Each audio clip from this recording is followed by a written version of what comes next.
Ongole municipal ఆశ్రయగా బాధ్యతలు చేపట్టిన ప్రకాశం జిల్లా కలెక్టర్ రాజాబాబు ఘన స్వాగతం పలికిన ఒంగోలు ఎంపీ మరియు అధికారులు ప్రజాప్రతినిధులు గంగా అన్నపూర్ణ సమేత కాశీ విశ్వేశ్వర స్వామి సంపూర్ణ అనుగ్రహ సిద్ధిం మిస్ అయింది. ఈసారి ఒంగోలు మున్సిపల్ కౌన్సిల్ కాల పరిమితి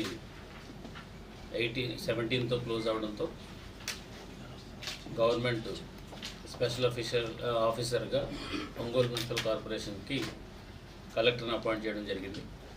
సో అందులో భాగంగా ఈరోజు ఒంగోలు మున్సిపల్ కార్పొరేషన్ స్పెషల్ ఆఫీసర్గా బాధ్యతలు తీసుకోవడం జరిగింది. ఒంగోలు పట్టణం గురించి మీ అందరికీ తెలుసు. కొన్ని పర్టినెంట్ ఇష్యూస్ ఉన్నాయి, like water scarcity and water సప్లైలో మనకి 2 డేస్కి 3 డేస్కి ఒకసారి సప్లై అవుతుంది. అది ఇమీడియట్గా అడ్రస్ చేయవలసి ఉంది.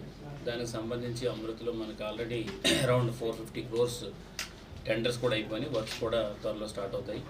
ఒక 1 yearలో ఆ వర్క్ కంప్లీట్ అయితే మనకి వాటర్ సమస్య అనేది ఈ ఒంగోలు మున్సిపల్ కార్పొరేషన్కి ఉండదు.